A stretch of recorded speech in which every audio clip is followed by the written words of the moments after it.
হ্যাঁ গাইস, আসসালামু আলাইকুম। সবাই কেমন আছেন? আশা করি অনেক অনেক ভালো আছেন। আমি আবার আপনাদের মাঝে নতুন একটা এপিসোড নিয়ে হাজির হচ্ছি। আর তার আগে আমি আমার পরিচয়টা দিয়ে রাখি। আমি আরএস আবির চৌধুরী, ভূতে ফেন গল্প রাজে আপনাকে স্বাগতম। আর দেরি না করে আমরা গল্প শুরু করব। আজকের গল্পটা হচ্ছে ডার্ক নাইট, পিশাচিনী আত্মা। চলুন আর দেরি না করে গল্প শুরু করি। আর গল্পের মাঝে যদি কোনো ভুল ত্রুটি হয়ে থাকে সেটা ক্ষমার দৃষ্টিতে দেখবেন, কারণ অনেক সময় গল্পের মাঝে দু একটু ভুল ত্রুটি হয়েই থাকে। আর আমাদের চ্যানেলে যারা নতুন তারা অবশ্যই আমাদের চ্যানেলটিকে সাবস্ক্রাইব করে আমাদের পাশেই থাকবেন। আর দেরি না করে চলুন আমরা গল্প শুরু করি। মৃত মেয়েকে ধর্ষণ করার সময় মেয়েটি যে জীবিত হয়ে উঠছে সেটা খেয়াল করা নেই। নেশাগ্রস্ত অবস্থায় কাব্য ধবধবে সাদা চামড়ায় মেয়েটিকে ভোগ করার সময় মাথা ঠিক ছিল না কাব্যর। কাব্য বুঝতেই পারেনি মেয়েটি ধীরে ধীরে জীবিত হয়ে উঠছে। মেয়েটির ঠান্ডা শরীর ধীরে ধীরে রক্ত চলাচল শুরু হতে থাকে। আস্তে আস্তে মেয়েটির শরীর তাপমাত্রা আসতে শুরু করে। ফ্রোজেন করে রাখা মেয়েটির বডি শক্ত হয়ে থাকার কথা বরফে, কিন্তু না, মেয়েটির শরীর ছিল খুব নরম আর ঠান্ডা, যার জন্য কাব্য বুঝতেই পারেনি যে মেয়েটি কতদিন ধরে মৃত। হঠাৎ করে কাব্য খেয়াল করে মেয়েটি তার দিকে একইভাবে তাকিয়ে আছে। গাঢ় লাল রঙের লিপস্টিক পরা মেয়েটি কাব্য দিকে তাকিয়ে মিচিমিচি করে হাসছে মেয়েটি। বিষয়টা দেখে কাব্য নেশা কেটে যায়। কাব্যর বুক থরফর করে কাঁপছে। কাব্যর বুকের স্পন্দন শুনতে পাচ্ছে মেয়েটি। চারিদিকে শুনশান নীরবতা, কোথাও কেউ নেই। গভীর রাতে নীরবতার চারিদিক থেকে অসহায় যে যেরকম হাতছানি দিয়া রাখছে। তাছাড়াও কাব্য এমন একটা জায়গায় আছে সেখানে শুধু লাশ আর লাশ। ভয়ের চোটে কাব্য নেশা হারিয়ে যায়। এখন তার কাছে মনে হচ্ছে চারিদিক থেকে লাশগুলো তার দিকেই তাকিয়ে আছে। লাশগুলো হাতছানি দিচ্ছে তাকে। রোজ রাত হলেই হাসপাতালের পিছনে কাব্য আর তার বন্ধুরা নেশায় মগ্ন থাকে। কোনো মেয়ে সামনে পেলে তার সাথে সে বাজে ব্যবহার করে। আজ কাব্যর অতিরিক্ত নেশার ঘরে হাসপাতালের মাঝে ঢুকে পড়ে। কাব্যর বন্ধুরা হাসপাতালের পেছনের বাগানে নেশাগ্রস্ত অবস্থায় কাব্যর বন্ধু আসিফ, তনয়, আবির বিশাল অচেতন অবস্থায় পড়ে আছে। তাদের বন্ধু কাব্য যে মিসিং নেশার ঘরে তাদের সেটাও খেয়াল নেই। কাব্য নিজের অজান্তে হাসপাতালের মর্গে প্রবেশ করে। মর্গে আজ কেউ ছিল না। পোস্টমর্টমের ডাক্তার সহ ডোমরা অন্যদিকে বিজে ছিল। এই সময় কাব্য ওইখানে প্রবেশ করে। ফ্রোজেন করা একটি লাশ দেখে কাব্যর মাথা জঘন্য ঘৃণার একটি চিন্তা আসে। কাব্য তার বিকৃষ্ট মানসিকতার পরিচয় দেয়। লাস্টে একটা মেয়ের থাকে। মেয়েটার শরীর এত সাদা যে দেখে কাব্যর পৈশাচিক চিন্তা মাথায় আসে। তারপরে ঘটে সেই অসম্ভব ঘটনা। মেয়েটি জীবিত হয়ে ওঠে। কাব্য মেয়েটিকে দেখে ভয় পালানোর চেষ্টা করে, কিন্তু মেয়েটি কাব্যর হাত টেনে ধরে আর কাব্যকে বলে, আমাকে বাঁচিয়ে তুলছো, তুমি কোথায় যাচ্ছ এখন?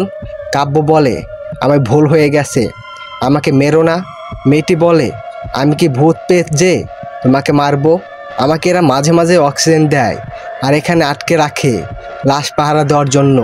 আমি একটি সাধারণ মেয়ে, আমাকে এখান থেকে মুক্ত করো কাব্য। আমাকে এরা আটকে রেখেছে, আমাকে একটা স্বাধীন জীবন দাও কাব্য। কাব্য বলে, আমাকে তুমি ছেড়ে দাও, আমি ভুল করেছি, আমাকে ক্ষমা করে দাও। মেয়েটি বলে, তুমি কোনো ভুল করোনি। হ্যাঁ, তুমি আমাকে রেপ করেছো, এটা অনেক বড় অন্যায় তোমার, তবুও এই অন্যায়ের মাধ্যমে আমাকে এই বক্স থেকে মুক্ত করেছো তুমি। কাব্য খেয়াল করে মেয়েটির মুখ খুবই ইনোসেন্স, আসলেও সাধারণ আর পাঁচটা মেয়ের মতন না। মেয়েটিকে দেখে কাব্যর মায়া হলো। তাছাড়াও মেয়েটি এত সুন্দর, কাব্য প্রেমে পড়ে যায়। কাব্য মেয়েটিকে বলে, আপনার নাম কি? মেয়েটি বলে, আমার নাম ফাজু। আচ্ছা, কোথায় যাবেন? বাসা কোথায় বলুন, আমি এগিয়ে দিয়ে আসি। আমার কোনো বাড়ি ঘর নেই, কোথায় যাব জানি না। তাহলে এখন কি করবেন? ফজু বলে, আমাকে যখন বাঁচিয়েছেনই, তাছাড়া আমার শরীর আপনি ভোগ করেছেন, আমাকে আপনি দাসী বানিয়ে রাখুন। কাব্য বলে, বিয়ে করবেন আমাকে? ফজু মাথা নাড়িয়ে সম্মতি জানায়। পরের দিন কাব্যর বন্ধুদের নিউজ পাঠায় কাব্য যে বিয়ে করেছে। কাব্যর বন্ধুরা অবাক হয়ে যায়। হাজারখানিক মেয়েকে ভোগ করা ছেলে নির্দেশে কোনো মেয়েকে নিয়ে থাকবে। অপরদিকে হাসপাতাল থেকে লাশ উধাও। চারিদিকে হইচই পড়ে গেছে লাশ নিয়ে। নাম পরিচয়হীন মেয়েটির বেহুলিশ লাশটা 3 মাস ধরে ফ্রোজেন করা রাখা হয়েছে। কিভাবে মেয়েটি মারা গেল এখনও তার কোনো সন্ধান মেলেনি। হিন্দু না মুসলিম না খ্রিস্টান কোনো গন্তব্যে মেয়েটি সেটাও বোঝার কোনো উপায় নেই। তাই মেয়েটির লাশের শেষ কাজ কীভাবে করবে সেটাও কেউ বুঝতে পারেনি। এছাড়া মেয়েটির লাশ যেভাবে পাওয়া গেছে তার পরিবার সন্ধান না পাওয়া গেলে তার শেষ কাজ করা সম্ভব হচ্ছে না। এই নিয়ে পত্রিকায় নিউজ বিভিন্ন চ্যানেলের খবর ছড়িয়ে দেওয়া হয়, তবুও মেয়েটির কোনো আত্মীয় স্বজন বা কেউ এসে কোনো খোঁজ খবর নেয়নি। মেয়েটির লাশ এক ভয়ঙ্কর অবস্থায় পাওয়া গেছিল। এইদিকে কাব্যর বন্ধু বিল্লাল নিখোঁজ। বন্ধুরা খুঁজে খুঁজে অন্য কোথাও তাকে পাওয়া যাচ্ছে না। হঠাৎ আরিফের ফোনে একটি এমএমএস আসে। এমএমএসটি দেখে ভয়ে আরিফ অস্বাভাবিক হয়ে যায়। ভয়ঙ্কর এক কালো ছায়া ছিল এমএমএসে এসে। বধূবেশে একটি মেয়ে বিলালকে ডাকছে। গভীর রাতে বিলালের ঘরের দরজায় নক করেছে কেউ। বিলাল নেশাগ্রস্ত অবস্থায় উঠে দেখে ওর ওয়ালে একটি কালো ছায়া। বিলাল দরজা খুলে বলে, কে? এত রাতে কে আমাকে ডাকে? দরজা খুলে বধূবেশে অপরূপ সুন্দরী মেয়ে দেখে বিলালের মাথা ঠিক থাকে না। আরে এ তো মেঘনা চাইতেই জল, অনেকদিন কোনো মেয়ের শরীর ছুঁয়ে দেখিনি আমি বলেই চরিত্রহীনতার একটি হাসি দিয়ে মেয়েটির হাত ধরে টান দিয়ে বিছানায় নিয়ে যায়। মেয়েটি খুব গভীর কণ্ঠে বলে, তুমি যেমন অনেক দিন কোনো মেয়ের স্পর্শ করো নাই, আমিও তেমনি অনেকদিন পিশাচিনী মিটাইনি বলে বিশালের বুকে বড় বড় নখ ঢুকিয়ে হৃদয়স্পন্দন বের করে এনে খেয়ে ফেলে মেয়েটি।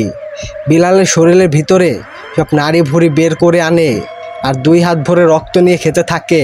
হাসপাতাল থেকে একটি লাশ উধাও হওয়া কম কথা নয়, এর জবাবদিহিতা হাসপাতাল কর্তৃপক্ষকে দিতে হবে। খুব চিন্তায় আছে হাসপাতাল অথরিটি। এই লাশ নিয়ে অনেক বড় ইতিহাসও আছে, যেটা ভাবলে তাদের শরীর হিম হয়ে আসে। হাসপাতালের নিউ ডাক্তার মাহাদ আহমেদ এসে লাশের রহস্য শুনে তিনি অবাক হয়ে যান। সবাই শুধু ঘটনাটা লুকানোর চেষ্টা করে, কিন্তু কেউ বলতে চায় না আসল কাহিনীটা কি। মাহাদ আহমেদের জোরাজুরিতে হাসপাতালের নার্স সুমাইয়া মিম মাহাদ আহমেদকে ঘটনাটা খুলে বলেন। তারা একটা কফি শপে মিট করেন, কারণ মিম সাহস পাচ্ছে না হাসপাতাল দাঁড়িয়ে ঘটনাটা বলতে। কফি খেতে খেতে মিম বলতে থাকে, স্যার আপনি নিউ তাই ব্যাপারটা হাস্যকর ভাবছেন। ওই লাশের মেয়েটা কোনো সাধারণ মেয়ে ছিল না। আপনি পুরো ঘটনা জানলে ভয় হাসপাতাল ছেড়ে পালাবেন। মাহাদ সাহেব তাচ্ছিল্যের সাথে হেসে দিলেন আর বলেন, আমাকে প্রথম থেকে শেষ পর্যন্ত বলুন। মিম বলে, স্যার সেই দিন রাত আমরা সবাই ফিরেছিলাম, ডাক্তার আর নার্স গল্প করতেছিলাম। হঠাৎ 2টা ছেলে একটা মেয়ের লাশ নিয়ে আসে বাড়িতে করে মুড়িয়ে। লাশের শরীরে যে কাফন ছিল সেটাও পচে গেছিল, মাংস হাড় থেকে বেরিয়ে গিয়েছিল।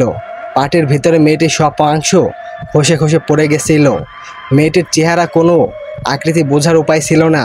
ছেলে 2টা হাঁপাতে হাঁপাতে লাশটা নিয়ে আসে। আমরা জানতে চেয়েছিলাম এই লাশ কার। তখন ছেলে 2টা বলে, জানি না কার, তবে এই লাশ আমাদের গ্রামের ছাপ করে দিচ্ছে, তাই হাসপাতালে নিয়ে আসলাম। আমরা ভীষণ কৌতূহল নিয়ে জানতে চাইলাম, এই আপনাদের গ্রামের মানুষদের ছাপ করে দিচ্ছে মানে? তখন ছেলে 2টা বলে, কোনো সাধারণ লাশ নয় এটা। এই মেয়েটিকে আমরা এই গ্রামে একদিন পেয়েছিলাম, কারা যেন মেরে ফেলে দিয়ে গিয়েছিল। তারপর আমরা এই মেয়েটিকে আমাদের গ্রামে দাফন করে মাটির নিচে কবর দিয়ে রেখেছিলাম। কিন্তু এই মেয়েটির অস্বাভাবিকভাবে আমাদের গ্রামে রাতের বেলায় ঘুরে বেড়াতো আর মানুষের প্রাণ খেয়ে নিত, মানুষের রক্ত চুষে খেত। আমরা সবাই হ হ করে হেসে উঠলাম। একটা মরা লাশ কখনো কারো রক্ত চুষে খেতে পারে? গ্রামের মানুষ এখনও প্যারানর্মাল জিনিস এত বেশি বিশ্বাস করে যে কোনো জিনিসকে তার আত্মা বানিয়ে ফেলে। ছেলে 2টা বলে, আপনারা হাসবেন না, এই মেয়েটির ভিতরে অনেক কাহিনী আছে, অনেক ঘটনা আছে, অনেক রহস্য ভরা এই লাশ। আমরা এই মেয়েটিকে চিনি না, জানি না কিভাবে আমাদের গ্রামে এলো। আমরা ভালো মনে করে এর দাফন শেষ করে কবর দিয়ে রাখছিলাম, কিন্তু এ আমাদের গ্রামের মানুষকে মেরে মেরে ছাপ করে দিচ্ছে। রাতের বেলায় এর কবরে খুব ভয়ঙ্কর আওয়াজ হয়, চিৎকার দিয়ে কবর থেকে উঠে আসে, তারপর হেঁটে বেড়ায়। প্রতি রাতে কোনো না কোনো মানুষকে খেয়ে ফেলে। আমরা খুব হেসেছিলাম ওই লোকগুলোর কথা শুনে। তারপর আমরা বলেছিলাম, কিন্তু যে আপনাদের মেরে ফেলেছে আপনারা কিভাবে তার লাশ কাঁধে করে নিয়ে এলেন, ভয় লাগলো না? তখন ছেলে 2টা আমাদের বলে, এর আত্মা তো এখনই গ্রাম দিয়ে ঘুরে বেড়াচ্ছে, তাই এর কবর করে আমরা গ্রামের সব মানুষ এই বডি বের করে এনেছি। তবে কয়েকজন হুজুর আমাদের এই ব্যাপারে সাহায্য করেছেন। এতদিন এই মেয়েটির হাড় মাটিতে মিশে যাওয়ার কথা কিন্তু এখন এর মাংস মাত্র পচন শুরু হয়েছে। কি অদ্ভুত না ব্যাপারটা। ছেলে দুটোর কথা পাত্তাই না দিয়ে আমরা লাশটাকে রেখে দিলাম। ওইটা ছিল হয়তো আমাদের হাসপাতালের জন্য সব থেকে করা ভুল আর অভিশপ্ত একটা কাজ। আমরা লাশটিকে ফ্রোজেন করে রেখে দেই, কিন্তু আশ্চর্যজনকভাবে লাশটির হাড় মাংস আবার জোড়া লাগতে শুরু করে। মেয়েটির পচনকৃত মাংস আবার ঠিক হতে শুরু করে। আমরা একটা সময় দেখলাম মেয়েটি আগের মতো একটা মেয়েতে পরিণত হয়ে গেছে। তখন ওর সম্পূর্ণ ফেস বোঝা যাচ্ছিল, চেহারা তার আকৃতি ছিল। মাদ আহমেদ বলে, তারপর মিম বলে, ব্যাপারটা এই পর্যন্ত থাকলে কোনো সমস্যা ছিল না, ব্যাপারটা অন্য পর্যায়ে চলে গেল। মেয়েটি একটা সময় সম্পূর্ণ একটি মেয়েতে তৈরি হয়ে গেল। তাকে দেখে আর বোঝার কোনো উপায় ছিল না যে মেয়েটি একটি লাশ। তার মাঝে তার ঝরে যাওয়া মাংসগুলো সব ঠিক হয়ে হাড়ের সাথে জোড়া লেগে গেল। আমরা এই ব্যাপারটা নিয়ে খুব বেশি একটা চিন্তায় ভাবিনি, এটা আমরা স্বাভাবিকই মনে করছিলাম। এরপর হঠাৎ একদিন গভীর রাতে মর্গের কর্মচারী ছিল, তার চিৎকার শোনা যায়। ওর চিৎকার শুনে একজন নার্স এগিয়ে যান এবং দৌড়ে গিয়ে দেখেন ওই মেয়েটির লাশ ঠায় দাঁড়িয়ে আছে। নার্স মেয়েটির লাশ দেখে অবাক হয়ে যান আর প্রচণ্ড ভয় পেয়ে যান, কারণ লাশ কীভাবে বেরিয়ে এসে দাঁড়িয়ে থাকতে পারে। শুধু দাঁড়িয়ে ছিল না, ওই কর্মচারীর ঘাট ধরে একটু ঝাঁকিয়ে দিয়ে ঘাড়টা ভেঙে ফেলে। তারপর ওই ঘাড়ে কামড় দিয়ে ওর সমস্ত রক্ত চুষে নেয়। তারপর ওকে কুচি কুচি করে কাটার পর ফোরে বসে পড়ে টুকরো টুকরো মাংসগুলো খাচ্ছিল। ওই নার্সটা আমার খুব ক্লোজ ছিল। উনি অস্বাভাবিকভাবে দৌড়াতে দৌড়াতে এসে আমাদের ঘটনাটা খুলে বলেন। আমরা ঘটনাটা সচক্ষে দেখার জন্য ওইখানে উপস্থিত হই, কিন্তু আমরা ওইখানে গিয়ে দেখি পরিবেশটা স্বাভাবিক আছে।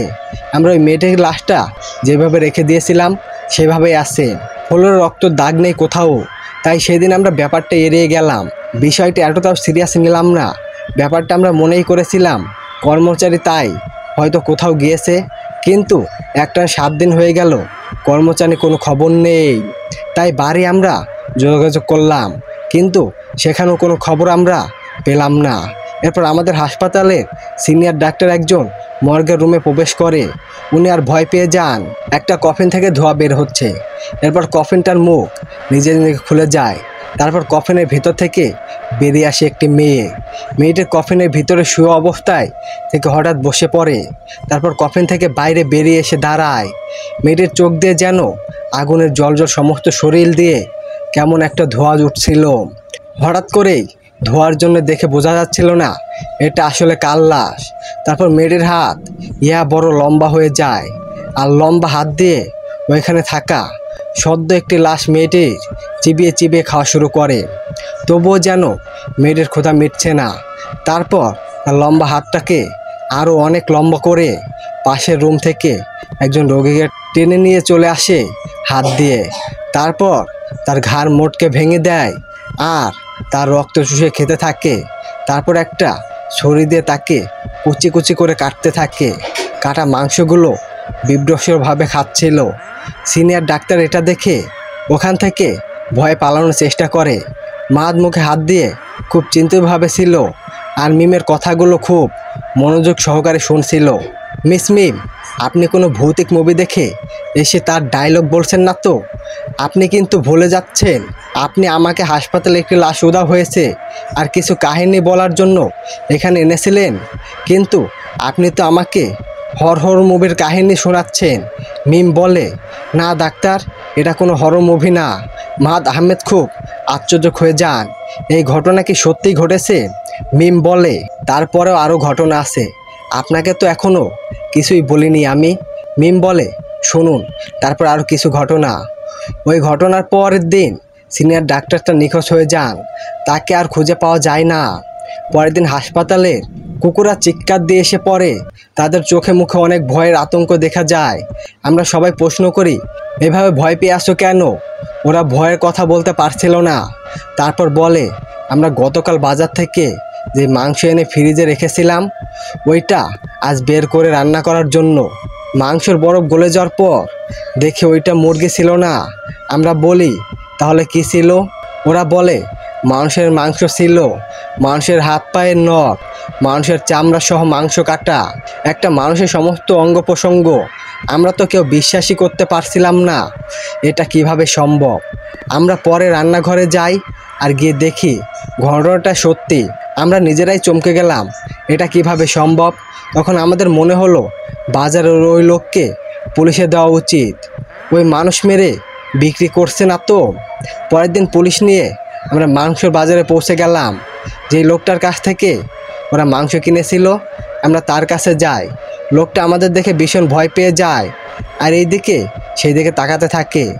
একটা সময় লোকটা পালানোর চেষ্টা করে, কিন্তু পুলিশ হাতে না হাতে ধরে।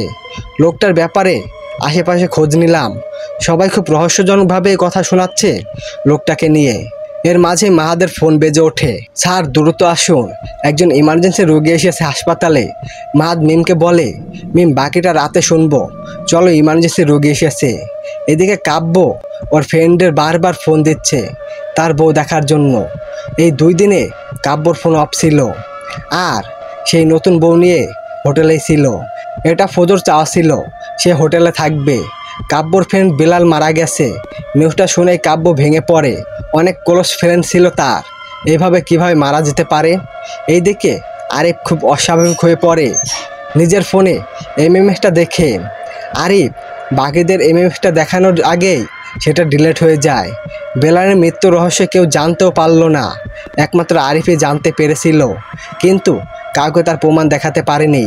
কাব্য, আরিফ, তময় সবাই বেলালের দাফনে যায়।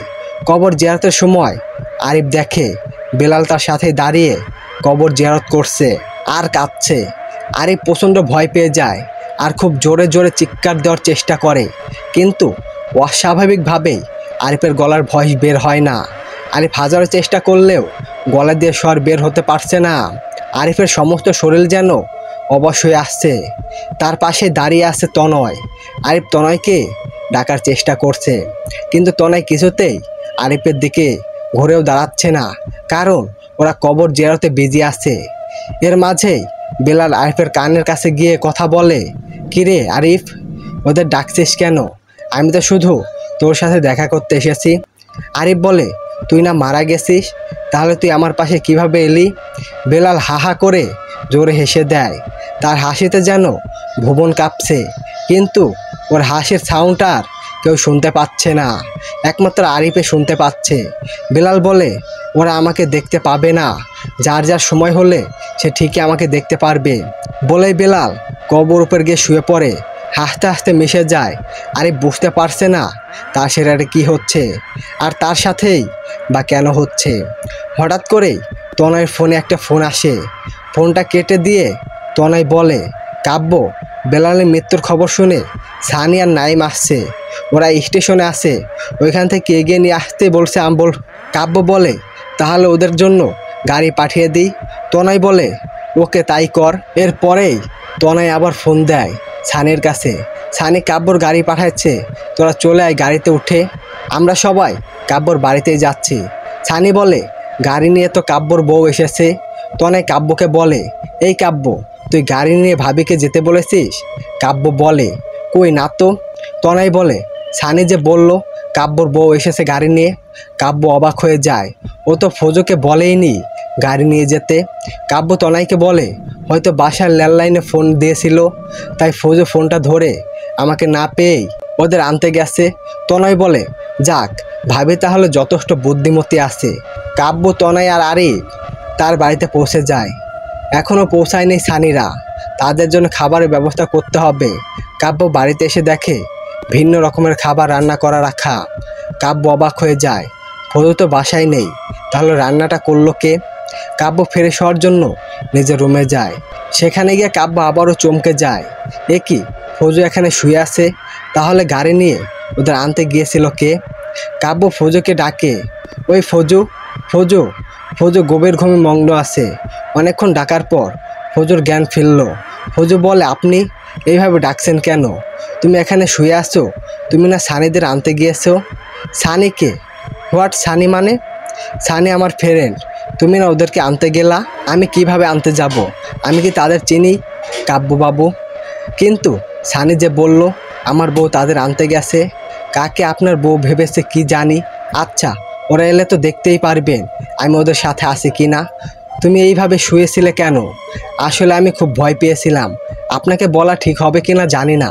কিসের ভয়? আমাকে বলো। ওই যে আপনি বললেন না আপনার কিছু গেস্ট আসছে, তাদের জন্য রান্না করতে, তাই আমি রান্না করছিলাম। হঠাৎ রান্নাঘরে দেখি কেউ একজন আমার চোখ বেঁধে দিল। আমি আপনাকে মনে করছি, কিন্তু কিছুক্ষণ পর দেখি একটা অপরিচিত মানুষের কণ্ঠ। সে নাকি আমাকে খেয়ে ফেলতে চায়। মানুষ খাওয়া নাকি তার অভ্যাস। তারপর যে কিনা হলো আমি জানি না। আপনি ডাকলেন আর আমি ঘুম থেকে উঠলাম। আমার গায়ে একটা চিমটি কাটেন তো আমি বেঁচে আছি কি না। কাব্য মনে করে ফজু ভীষণ ভয় পেয়ে এমন বলছে। কাব্য আস্তে করে চিমটি কাটার সাথে ফজুর শরীর কেটে কালো কুচকুচে রক্ত বেরিয়ে এলো। কাব্য এমন কালো রক্ত দেখে চমকে গেল। এ কি ফজু, তোমার শরীরের রক্ত কালো কেন? ফজু বলে, দীর্ঘদিন ফজুর ছিলাম, হয়তো তাই রক্ত জমে গিয়ে এমন হয়ে গেছে। এর মাঝে নিচে গাড়ির হর্ন শোনা যায়। সানি আর নাইম গাড়ি থেকে নেমে আসলো। কাব্য আর ফজু গাড়ি থেকে আসতেই নাইম বলে, আরে ভাবি, আপনি আমাদের আগেই চলে এসেছেন। ফজু আর কাব্য একে অপরের মুখের দিকে তাকিয়ে থাকে। কাব্যর কাছে গভীর রহস্য লাগছে ব্যাপারটা, তাই কিছু না বলেই সানিদের ভিতরে আসতে বলে। ফজুকে খাবার রেডি করতে বলে কাব্য। এইদিকে কাব্য সানিকে বলে, আচ্ছা ফজু তোদের আনতে গিয়েছিল, কি না হয়েছিল তা বলতো। সানি বলে, আমরা স্টেশনে ছিলাম, হঠাৎ ভাবে এসে বলে আমি কাব্যর বউ। কাব্য বেলালের কবরের জিয়ারতে বিজি আছে, তাই আমাকে গাড়ি দিয়ে পাঠালো। তোর গাড়িটা দেখে নিশ্চিত হলাম আর উঠেও পড়লাম, কিন্তু মাঝ রাস্তায় এসে বলে আমাদের গাড়ি নিয়ে চলে আসতে। উনি কিছু বাজার রেখেছে, ওগুলো নিয়ে আসবেন। এইদিকে হাসপাতালের লাশ উধাও হওয়ার ঘটনা আতঙ্কে আছে পুরো হাসপাতালের মানুষ। রোজ রাতে পুলিশ পাহারা দিচ্ছে হাসপাতালের চারিদিকে। মাদ আহমেদ মিমকে ডেকে পাঠান। মিম এসে বলে, স্যার ডাকেছেন? হ্যাঁ ডেকেছি। সেই দিনের পরে কি হলো বাকিটা তো আর বললে না, আজ পুরোটা শুনতে চাই।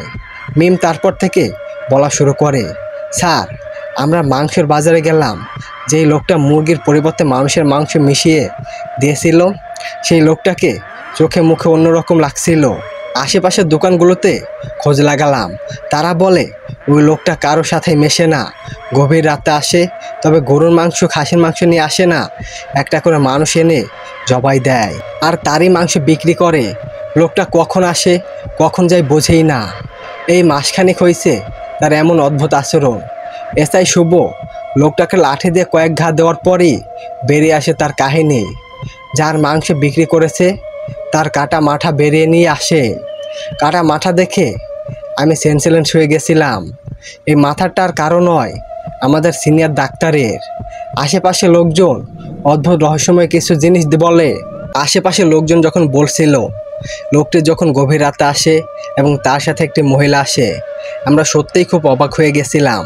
লোকটি গভীর রাতে কখনো একা আসেনি, যতবার এসেছে একটি মহিলা এসেছে তার সাথে।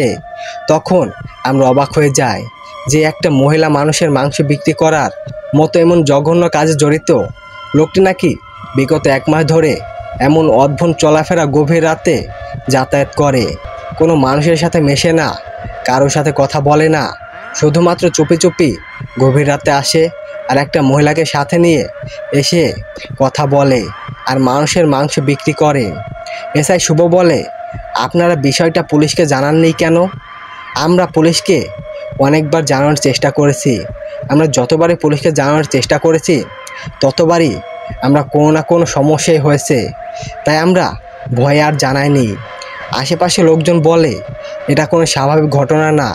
তাছাড়া আমরা নিজের চোখে দেখিনি, তবে 2 জন গভীর রাতে দেখেছে, তারা কেউ বেঁচে নেই। এই প্রমাণ হিসেবে আমাদের হাতে কিছুই নেই। এসআই শুভ লোকটিকে ধরে প্রচুর মারধর করে আর সব কিছু স্বীকার করার জন্য বলে। লোকটিকে বলে, তুমি যদি সব স্বীকার না করো তোমাকে কিন্তু ফাঁসি দেব। এমনিতেও মানুষ হত্যার মতো জঘন্য কাজ করেছো, যার একমাত্র শাস্তি মৃত্যুদণ্ড। তারপর তুমি আমাকে সত্যি বললো, আমি তোমার শাস্তি কমানোর ব্যবস্থা করছি। লোকটা কিছুতেই কিছু স্বীকার করে না। পারলে আমাকে আপনারা মেরে ফেলুন, তবু আমি কিছু বলতে পারবো না, আমি কিছুই জানি না। শুভ লোকটির উপর প্রচুর রেগে গিয়ে বলে, তোমার পরিবারের মানুষকে খবর দিয়ে তোমার যত আত্মীয় স্বজন আছে সবাইকে জানিয়ে দেব। নিউজ পেপারে তোমার ছবি ছাপিয়ে দেব তুমি মানুষ হত্যার মতো জঘন্য কাজ করো এবং তাদের মাংস বিক্রি করে থাকো। তখন লোকটি বলে, প্লিজ স্যার, আমার আত্মীয় স্বজন বা ফ্যামিলিতে কাউকে জানাবেন না, ওরা তাহলে বিষয়টা সহ্য করতে পারবে না। শুভ বলে, তাহলে আমাদের খুলে বলো, কি এমন ঘটনা হয়েছে যার জন্য তুমি মানুষের মাংস বিক্রি করছো? লোকটি বলে, স্যার, আমার নাম নাসিব, আমি কোনো মানুষের মাংস বিক্রির মতো জঘন্য কাজ জড়াতে ছিলাম না। একদিন আমার সাথে একটা ভয়ঙ্কর ঘটনা ঘটে, আর ওই দিনটা ছিল আমার জীবনের কাল রাত্রি। সব দোকানদার বন্ধ করে চলে গেলেও আমি একটু বেশি রাতে পর্যন্ত দোকান খোলা রাখতাম, কারণ আমার মাংস একটু বেশি বিক্রি হলে মা সন্তানের মুখে খাবার জুটবে, তাই আমাকে একটু বেশি পরিশ্রম করতে হতো। একদিন আমার সাথে ঘটে একটি জঘন্য ঘটনা, একটি ভয়ঙ্কর রাত আমার জীবনে সব কিছু ধ্বংস করে দেয়। ওই কাল রাত্রির জন্য আমার জীবনে সব কিছু শেষ। এসআই শুভ বলে, কি হয়েছিল ওই কাল রাত্রি? প্রায় রাত 2টা বাজে। সব দোকানদার দোকানপাট বন্ধ করে দিয়েছিল, যার যার বাসায় চলে গেছিল। অতএব রাত্রে একটা মহিলা এসেছিল আমার দোকানে, এসে বলে তার প্রচণ্ড মাংস চাই। আমি দেখলাম মহিলার হাতে একটি বস্তাটা খুব ভারী মনে হলো। মাটি দিয়ে টানতে টানতে আমার দোকানে নিয়ে আসে। আমি বললাম, কত মাংস প্রয়োজন আপনার? মহিলাটা বলে, আপনার দোকানে যত মানুষ আছে সবাই আমার প্রয়োজন। আমি মুরগি জবাই দিয়ে মুরগি পরিষ্কার করে রেখেছিলাম, আরেকটা পরিষ্কার করতে গিয়ে দেখি আগের মুরগিটা নেই। এই রকম হওয়ার কারণ আমি বুঝলাম না। প্রায় 10টা মুরগি পরিষ্কারের পর দেখি মুরগি একটাও নেই। এই সময় দেখি ওই মহিলা ওর কাঁচা মাংস খাচ্ছে। মহিলার দিকে তাকিয়ে আমি ভয় পেয়ে যাই, কি বিভৎস রূপ তার। এদিকে দেশি গরু, খাসি যত প্রকার মাংস আছে সব খেয়ে সাবার করে দিয়েছে। মহিলাটার চোখ দিয়ে আগুন বের হচ্ছিল। মহিলাটি বস্তার মুখ খুলে দেওয়ার পর বস্তা থেকে একজন মানুষ বেরিয়ে আসে। মানুষটা ওই মহিলার হাত পাও ধরে কাকুতি মিনতি করছিল, প্লিজ আমাকে ছেড়ে দিন, আমি কি ক্ষতি করেছি, প্লিজ আমাকে মারবেন না। তখন ওই মহিলা একটি ধারালো ছুরি আমার হাতে দিয়ে বলে, একে জবাই কর। আমি রাজি না হওয়ায় বলে মহিলাটা ছুরি নিয়ে নিজেই ওই লোকটাকে জবাই করে দেয়। জবাই করে ওর মাংস ওই জায়গায় দাঁড়িয়ে খেয়ে ফেলে। পরের দিন গভীর রাতে ওই মহিলাটা আবার আসে, আবার ওই বস্তায় কিছু টানতে টানতে নিয়ে আসে। আমি বুঝলাম আজ হয়তো আবার কাউকে মারবে বলে নিয়ে এসেছে। বস্তার মুখ খোলার সাথে সাথে দেখি আমার ছোট্ট মেয়েটাকে জবাই করে নিয়ে এসেছে। আমি আমার মেয়েটাকে দেখে কান্নায় ভেঙে পড়ি। আমার চোখের সামনে আমার মেয়েটাকে খেয়ে ফেলে ওই পিশাচিনী মহিলা। তারপর আমাকে বলে, তোর স্ত্রী আর 2টা সন্তান আছে, ওইগুলোর অবস্থায় একই রকম হবে যদি আমার কথা তুই না শুনিস। তাই বাধ্য হয়ে ওর কথা মতো আমাকে কাজ করতে হয়। ওই মহিলাটা নিজে আমাকে বলে দেয় কার কাছে মাংস বিক্রি করতে হবে, সবাইকে মারে না। ওই মহিলা যে কোনো উদ্দেশ্য মানুষ খুন করে, যে মাংস বিক্রি করতে বলে আমাকে আগেই বলে দেয়। ওই মহিলাটা আগেই বোঝে কে মাংস কিনতে আসবে। মাহাদ আহমেদ অবাক হয়ে যায়। মাহাদ আহমেদ বলে, মিম, এই ব্যাপারটা তো অনেক সিরিয়াস, তাহলে তারপর ওই লোকটার কি হলো? মিম বলে, নাসির নামের লোকটা জেলে গলায় দড়ি দিয়ে মারা যায়। আশ্চর্য ব্যাপার, জেলে ওই লোকটা কিভাবে গলায় দড়ি দিল? নাসিরের বউ সন্তানরাও কেউ বাঁচতে পারেনি। এইসব ঘটনার পেছনে যে মর্গের ওই লাশটা জড়িত আমরা তখন ও জানতে পারিনি, কিন্তু পরবর্তীতে ওই লাশের বিভিন্ন রহস্য সামনে আসতে থাকে। হাসপাতালে থাকা প্রায় একটা করে মানুষ উধাও হয়ে যেতে থাকে। এর কোনো কারণই কেউ বুঝতে পারছিল না। একদিন মর্গে প্রচুর শব্দ হচ্ছিল। আমরা কয়েকজন উকি দিয়ে দেখি ওই লাশটা রুম থেকে বের হচ্ছে, হেঁটে হেঁটে পাশের কেবিনে প্রবেশ করে, আর সেখানে গিয়ে 7 দিনের নবজাতক একটি শিশুকে তুলে নিয়ে চিবিয়ে খেতে থাকে। সেদিন থেকে আমরা শিওর হই এতদিন যা ঘটেছে সব এই লাশের জন্যই ঘটেছে। আমরা ওই লাশটাকে মর্গে থেকে সরানোর চেষ্টা করি। তারপর ঘটে আরও ভয়ঙ্কর ঘটনা। আমরা যখন সবাই মিলে সিদ্ধান্ত নিলাম লাশটা আমরা এখান থেকে সরিয়ে দিব, ঠিক তখন ঘটে অন্য আরেকটি রহস্যজনক ঘটনা। ডাক্তার নন্দিতার রুমে ওই লাশটা প্রবেশ করে। গভীর রাতে ডাক্তার নন্দিতা এর দরজা ঠাস ঠাস করে করা নাড়ে। কে একজন তখন ডাক্তার নন্দিতার মনে করে যেন কোনো রোগী হয়তো এসেছে। ডাক্তার নন্দিতা আস্তে আস্তে উঠে গিয়ে দরজাটা খুলে দেন। দরজা খুলে দেখেন বাইরে কেউ নেই। নন্দিতার দরজা লাগিয়ে আবার শুয়ে পড়েন। কিছুক্ষণ পর আবার দরজায় ঠাস ঠাস শব্দ হয়ে যাচ্ছে। নন্দিতা বলে, কে মজা করছে? আমি কিন্তু কালকে এর ব্যবস্থা নিব। ঠাস ঠাস সাহস থামছেই না। নন্দিতা বিরক্ত হয়ে গিয়ে দরজা খুলে দেখে বাইরে কেউ নেই। নন্দিতা ম্যাডাম বাইরে একটু উকি ঝুঁকি দিয়ে দেখেন কোথাও কেউ নেই। নন্দিতা ম্যাডাম দেখেন যে রুমের ভিতর থেকে তাকে ডাকছে। নন্দিতা বাইরে কি? আমি তো ভেতরেই আছি। নন্দিতার পরাণ চমকে ওঠে। পেছনে তাকিয়ে দেখে চুলগুলো উঠছে, চোখ দিয়ে আগুন বের হচ্ছে। ভয়ঙ্কর রূপে দাঁড়িয়ে আছে লাশটা। ডাক্তার নন্দিতা এই লোকটাকে দেখে ভয়ে আতঙ্কে ওই চিৎকার দেওয়ার চেষ্টা করে। সাথে সাথে ওই লাশটা নন্দিতার মুখ চেপে ধরে। ডাক্তার নন্দিতা মুখ চেপে ধরে বলে, আমাকে ভয় পেও না নন্দিতা। আমি যাকে ভয় দেই না সে ভয় পেতে পারে না। আমি যাকে ভয় দেই সে ভয় পায়। তোমার কাছে আমি একটা হেল্প চাই নন্দিতা। যদি আমার হেল্পটা না করো তাহলে ভয়ের ভয়ঙ্কর রূপ দেখতে পারবা তুমি। এমন ভয় তুমি দেখতে পারবা তোমার সব কিছু ধ্বংস হয়ে যাবে। তখন ডাক্তার নন্দিতা বলে, আমাকে কি মেরে ফেলবে? তখন ওই লাশটা বলে, মৃত্যু একটা সামান্য শাস্তি। আমি এমন ভয় আর আতঙ্কে তোমার জীবনে সৃষ্টি করে দেব, সারা জীবন মৃত্যুর ভয় ছুটে বেড়াবে। নন্দিতা বলে, আমাকে কি করতে হবে? তখন ওই লাশটি বলে, আমার প্রচুর ক্ষুধা পেয়েছে, আমি কিছু খেতে চাই। নন্দিতা বলে, তুমি বসো, আমি খাবার এনে দিচ্ছি। তখন লাশটি বলে, হ্যাঁ, একজন নবজাতক টাটকা কলিজা দিয়ে আমাকে। নন্দিতা লাশটার কথা শুনে আটকে ওঠে, কিন্তু ভয়ে কিছুই বলে না। যদি তাকে মেরে ফেলে? নন্দিতা বলে, আমি এখন কলিজা কোথায় পাবো? তখন ওই লাশটি বলে, আজ সন্ধ্যায় যে বাচ্চাটি ডেলিভারি হয়েছে ওই নবজাতককে এনে দিলেই হবে। নন্দিতা বলে, প্লিজ তুমি আমাকে মেরে ফেলো, কিন্তু এইভাবে হাসপাতাল নিরীহ মানুষদের আর মেরো না। ওরা এখানে বাঁচতে আসে, সুস্থ হতে আসে, কেউ প্রাণ দিতে আসে না। হাসপাতালে মানুষ এসে যদি নিজের প্রাণ হারায় তাহলে হাসপাতালের প্রতি আর কারো ভরসা থাকবে না। প্লিজ তুমি এই হাসপাতাল থেকে চলে যাও। আর কে তুমি? তোমার পরিচয় কি? তুমি কেনই বা এইভাবে মানুষদের মেরে ফেলছো? তখন লাস্টে বলে, এই হাসপাতালে আমার কোনো না কোনো যোগসূত্র আছে, তাই আমি এখানে আসছি। আমাকে দুইটা ছেলে প্রথমে হাসপাতালে নিয়ে আসে, তখন আমি অজান্তেই খুশি ছিলাম, কারণ ওই গ্রামে আমি সারখার করে দিয়েছিলাম। ওরা বাঁচার জন্য আমার কাছে কাগজে মিনতি করে। তখন ওদের আমি বলেছিলাম আমাকে এই হাসপাতালে পৌঁছে দেওয়ার জন্য। তখন ওরা আমাকে এখানে পৌঁছে দিয়ে যায়। ডাক্তার নন্দিতা বলে, ওরা যে আমাদের অন্য কথা বলল। তখন লাশটা বলে, ওরা ইচ্ছাকৃতভাবেই মিথ্যা কথা বলেছিল, তা না হলে তোমরা কেউ কি আমাকে এখানে রাখতে চাইতে? ডাক্তার নন্দিতা বলে, এত জায়গা থাকতে এই হাসপাতালেই কেন? সব রহস্য জানার এত আগ্রহ কে বলো তো?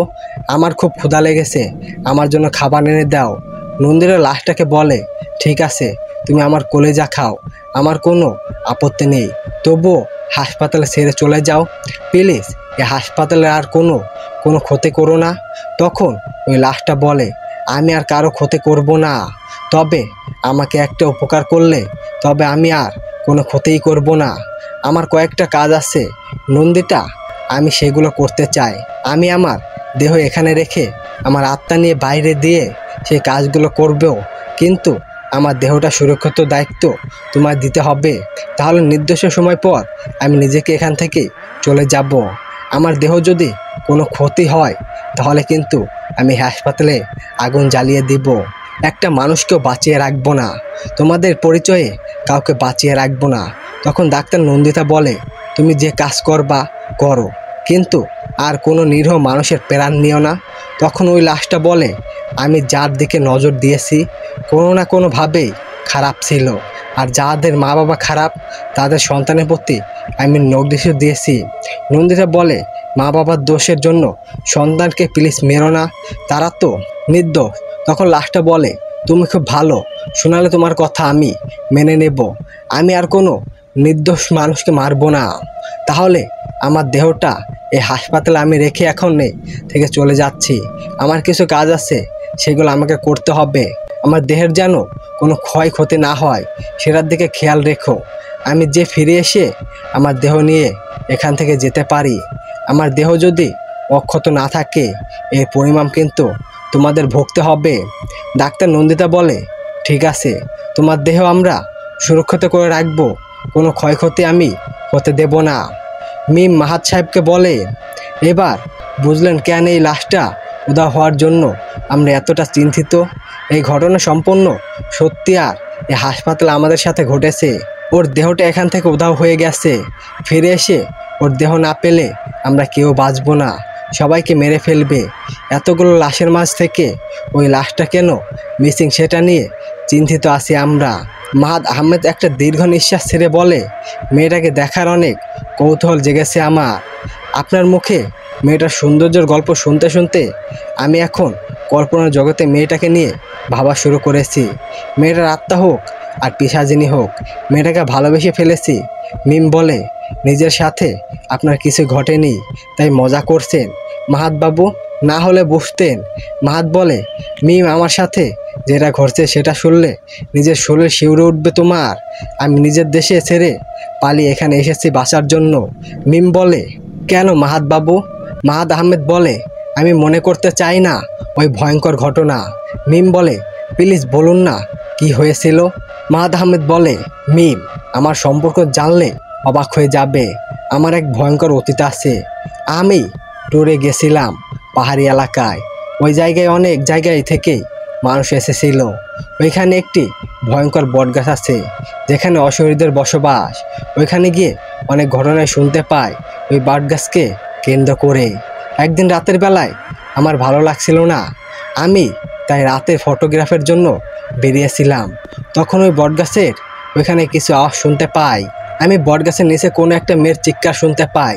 চিৎকার শুনে আমি কিছুটা এগিয়ে যাই। এগিয়ে যাওয়ার ফলে ওইখানে দেখে কয়েকটা ছেলে ফিস ফিস করে কথা শোনা যাচ্ছে। আমার একটু এগিয়ে যেতে হাঁপাতে হাঁপাতে একটা ছেলে আমার কাছে এসে বলে, প্লিজ ভাইয়া ওইখানে যাবেন না, গেলে আর প্রাণ নিয়ে ফিরে আসতে পারবেন না। আমি অনেক কষ্ট করে প্রাণ নিয়ে ওইখান থেকে পালিয়ে এসেছি। আমি বললাম, কেন, কি হয়েছে? ওইখানে তখন ছেলেটি বলে, ওইখানে ভয়ঙ্কর একটি আত্মা জেগে উঠেছে যে কিনা ওই বটগাছে থাকে। কয়েকটি ছেলেকে ওর মায়ের বশ করে ওইখানে তাদের রক্ত শুষে খাচ্ছে। খুব ভয়ঙ্কর পিশাচিনী ওই মেয়েটা। তখন আমি ছেলেটার কথা শুনে ভয় পেয়ে যাই, ওইখান থেকে চলে আসার চেষ্টা করি। ঠিক তখন মেয়েটা পিছন থেকে ডাকে, প্লিজ হেল্প, প্লিজ হেল্প, আমাকে বাঁচান, ওরা আমাকে মিথ্যা বলে নিয়ে যাচ্ছে, আমাকে একা রেখে যাবেন না, ওরা আমাকে মেরে ফেলবে। আমি যখন পেছনে ফিরে আবার ওই দিকে যাওয়ার চেষ্টা করি তখন ছেলেটা বলে, ভাইয়া আপনি যাচ্ছেন যান, তবে আগামীকাল আপনার মাথাটা পাওয়া যাবে বটগাছের উপরে, আর আপনার কোনো চিহ্নই খুঁজে পাওয়া যাবে না। ছেলেটির কথা শুনে আমার একটু ভয় লাগে, কারণ এখানে এসে এই বটগাছে নিয়ে অনেক কথাই আমি শুনেছি, কিন্তু আমি ওইখান থেকে আসার সময় মেয়েটি কাকতি মিনতি অনেকবার শুনেছি। মেয়েটা অনেক কাকতি মিনতি করে আমাকে ডাকছিল। আমি ওইখান থেকে চলে আসার পরের দিন সকালেও আরও বেশি হতভম্ব হই, কারণ আমি জানতে পারি যে ওইখানে একটি মেয়েকে রাতের অন্ধকার ধর্ষণ করে মেরে ফেলে চলে গেছে, আর মেয়েটির মুখে আগুন দিয়ে জ্বালিয়ে দিয়েছে। মেয়েটির চেহারা অবস্থা বোঝার মতো অভ্যাস নাই। তখনই আমার মনের মাঝে খুব খারাপ লাগে, আর আমার বিবেকে আমার ভীষণভাবে নাড়া দিয়েছিল। কাল যদি ওই ছেলেটার কথা বিশ্বাস না করে এগিয়ে যেতাম তাহলে হয়তো আজ মেয়েটি এইভাবে মারা যেত না। নিজেকে নিজেই যেন ক্ষমা করতে পারছিলাম না, কিন্তু অনেক খোঁজাখুঁজি করেও ছেলেটাকে আর খুঁজে পাইনি আমি। অবশ্যই পুলিশকে আমি এইসব ঘটনা সব খুলে বলতে চেয়েছিলাম। মিম বলে, ইস, মেয়েটা কষ্টই না পেয়ে আপনাকে ডেকেছিল। মাহাত বলে, মিম বলে, তারপর ওই ঘটনার পরের দিন আমি পাহাড়ে সুন্দর কিছু দৃশ্য ছবি তুলছিলাম। ঠিক তখনই আমার ক্যামেরায় বন্দী হয় একটি অপরূপ সুন্দরী মেয়ে। আমার ক্যামেরার মাঝে ওই মেয়েটাকে ছবি প্রথমে দেখে আমি মুগ্ধ হয়ে গেছিলাম। একটি মেয়ে এত সুন্দর কিভাবে হতে পারে? অপরূপ সুন্দর ছিল সেই মেয়েটি একা একাই ঘুরে বেড়াচ্ছিল। আমি ধীরে ধীরে মেয়েটির কাছে এগিয়ে যাচ্ছিলাম আর তার ছবি তুলছিলাম। একটি সময় মেয়েটির চোখে চোখে পড়ে যায়। মেয়েটি আমাকে দেখে ভীষণ লজ্জা পেয়ে যায়। লজ্জা পেয়ে মাথা নিচু করে থাকে। আমি মেয়েটির কাছে গিয়ে বলি, এক্সকিউজ মি, আমি আপনার অনুমতি ছাড়া আপনার কিছু ছবি তুলেছি, আপনি চাইলে ছবিগুলো নিতে পারেন, খুব সুন্দর হয়েছে ছবিগুলো। মেয়েটি আমাকে ধন্যবাদ জানায়। অদ্ভুতভাবে মেয়েটি আমার দিকে তাকিয়ে শুধু হাসছিল। আমার মেয়েটিকে অত্যন্ত ভালো লেগে যায়, কিন্তু প্রথম দেখাতেই আমি মেয়েটাকে ভালোবাসার কথা জানাতে পারিনি। এরপর ওইখানে আমি যতদিন ছিলাম প্রায় মেয়েটাকে দেখতাম, মেয়েটা আমাকে দেখতো। দেখতে দেখতে দুজনের মাঝে একটা সম্পর্ক তৈরি হয়ে যায় নিজের অজান্তেই। তারপর চলে আসার দিন আমি মেয়েটার সাথে দেখা করি আর মেয়েটাকে বলি, আপনাকে আমি একটা কথা বলতে চাই। মেয়েটি বলে, বলুন। তারপর আমি মেয়েটাকে বলি, আপনাকে আমার খুব ভালো লাগে গেছে, আমি আপনাকে বিয়ে করতে চাই, আপনার ঠিকানা দিন প্লিজ। তখন মেয়েটি বলে, আপনার যদি আমাকে বিয়ে করতে হয় তাহলে আপনার একাই আমাকে এখান থেকে নিয়ে যেতে হবে, কারণ আমার বাসায় গেলে আমাকে কখনোই আপনার সাথে বিয়ে দেবে না, কারণ আমার বাবা মা টাকার লোভে আমাকে খারাপ একজন মানুষের সাথে বিয়ে দিতে চায়। তাই আপনি যদি আমাকে ভালোবেসে থাকেন তাহলে এইখান থেকে নিয়ে চলুন। অবশ্যই মেয়েটি তার বাড়ির ঠিকানা দেয়। পরে কিন্তু সেই মেয়েটি বাড়ির কোনো খোঁজ খবর নাই, কিন্তু নিজে বিয়ে করে আমার বাড়ি নিয়ে এসেছিলাম। কিন্তু ওই মেয়েটিকে বিয়ে করার সাথে সাথে আমার বাড়িতে অনেক অলৌকিক ঘটনা ঘটতে শুরু করে। আমাদের বাসরাতে আমার বোনের ডেলিভারি পেন শুরু হয়। তখন আমরা বোনের নর্মালভাবেই একটা ছেলের বাচ্চা জন্ম হয়, কিন্তু অদ্ভুতভাবে সেই রাতে আমার বোনের বাচ্চাটা নিখোঁজ হয়ে যায়। পরের দিন দেখতে পাই আমার বোনের বাচ্চাটার বুকটা ছিদ্র করে ওর বুকের ভিতর থেকে হৃদয় স্পেনটা বের করে পুলিশের সব কিছু বেরিয়ে করে ছোট্ট শরীরের কাটা ছেঁড়া করে বাথরুমে ফেলে দিয়েছে। ব্যাপারটা আমরা কেউ স্বাভাবিকভাবে নিতে পারছিলাম না। কোনো জন্তু জানোয়ার যে আমাদের বাসায় ঢুকবে সেটাও সম্ভব না, গেটে দারোয়ান থাকে। ঠিক তার পরের দিন রাতে আমি ঘুমাতে থাকি, পাশে দেখি আমার স্ত্রী নেই। আমি তাকে খুঁজতে থাকি, কোথাও খুঁজে পাচ্ছিলাম না। সেদিন রাতে হঠাৎ আমার বোনের চিৎকার শুনতে পাই। আমি আমার বোনের কাছে দৌড়ে যাওয়ার পর আমার বোন আমাকে জড়িয়ে ধরে, ও খুব ভয়ে কাঁপছিল। আর আমার বোন আমাকে বলে, ভাইয়া তোর বউ একটা ডাইনি, ও মানুষ হতে পারে না, ও কোনো সাধারণ মানুষ না, ও আমাদের সবাইকে মেরে ফেলবে, ও এখনই আমাকে মেরে ফেলতো। এখানে দিয়ে তুই যাচ্ছিস, তোর পায়ের শব্দ শুনে ওইখান থেকে হাওয়া হয়ে গেছে। আমার বোনের কথায় আমি একটু বিশ্বাস করছিলাম না। আমি ভাবছিলাম সদ্য ওরও বাচ্চাটা এইভাবে বিভিন্নভাবে হারিয়েছে, তাই কোনো খারাপ স্বপ্ন দেখেছে। আমার বোনের মাথায় হাত বুলিয়ে আমি আবার ওকে ও রুমে শুয়ে দিয়ে চলে আসি। আর আমার স্ত্রীকে এসে বলি, তুমি আমার বোনের কথায় কিছু মনে করো না, দেখলেই তো তোমার বিয়ের সাথে সাথে কেমন একটা ঘটনা ঘটলো, তাই হয়তো এমন খারাপ একটা স্বপ্ন দেখেছে। খুব আশ্চর্যজনক ব্যাপার, আমি যাকে বিয়ে করেছিলাম সে তার কোনো নাম ঠিকানাই কিছুই আমাকে বলে নাই। তার বাড়ির ঠিকানা দিয়েছিল ঠিকই, কিন্তু সে আমার সাথে খুব বেশি কথা বলতো না। বিয়ের পর 2 থেকে 1টা কথা বলেছে, সবসময় মাথা নাড়িয়ে ইশারা করত। পরের দিন সকালবেলায় আমি গিয়ে দেখি আমার বোনের মৃত অবস্থায় পড়ে আছে, কিন্তু এমন বিভৎস মৃত্যু যেটা আমি কল্পনা করতে পারিনি। আমার বোনের হাত পা সমস্ত শরীর কুচি কুচি করে কাটা, ওর ভেতর থেকে হৃদয় স্পেনের কলিজা সব কিছু বের করা। বোনকে জড়িয়ে ধরে খুব কেঁদেছিলাম। একটা মাত্র বোন অন্তত আদরের ছিল। তখন আমার মনে পড়ে আমার বোনের বলা গত রাতের কথাগুলো। তাহলে কি আমার বোন সত্যিই বলেছিল?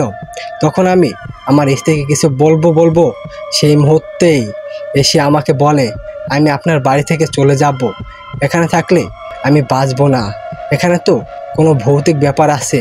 আমি অন্তত ভয় পেয়েছি। তখন আমার কাছে মনে হলো আমার স্ত্রীর সন্দেহ করাটা হয়তো বোকামি হচ্ছে, ওর সাথে হয়তো খারাপ কিছু হতে চলেছে। অদ্ভুতভাবে আমার মা আমার স্ত্রীকে অন্তত সন্দেহ করেছিল।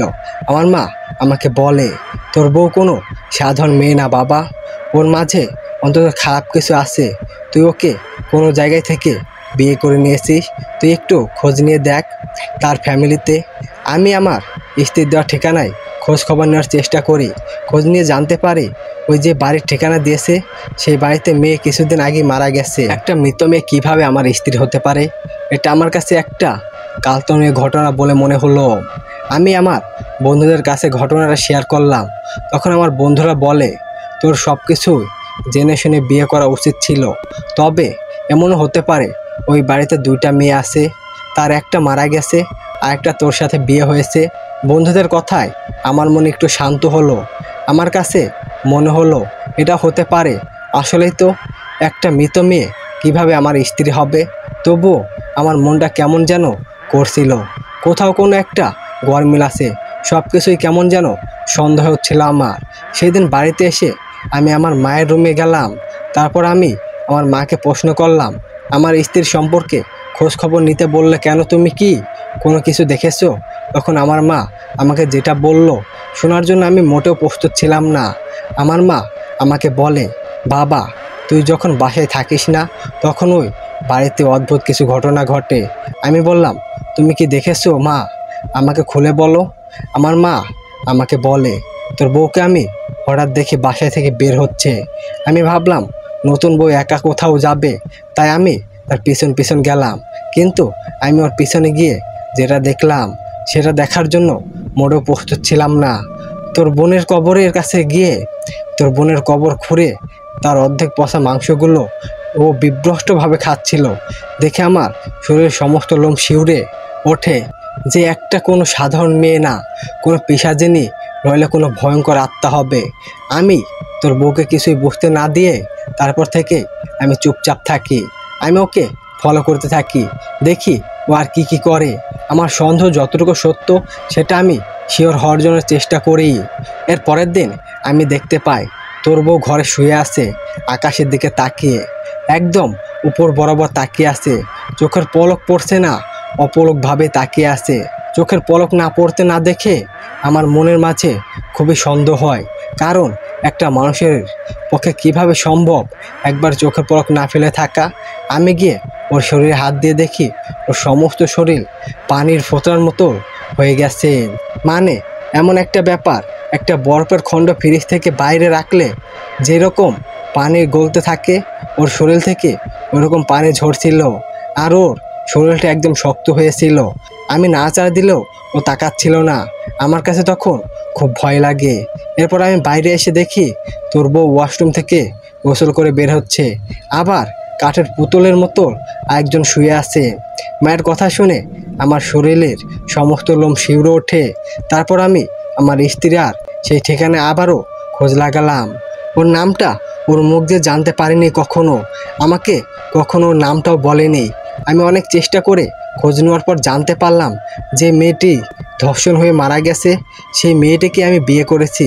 মানে ওই এলাকায় মানুষ আমাকে যে নিউজটা দিয়েছিল তাতে আমি জানতে পারলাম ওই বাড়িতে ওই একটাই মাত্র মেয়ে, আর আমি ওর ছবি পাঠিয়েছিলাম।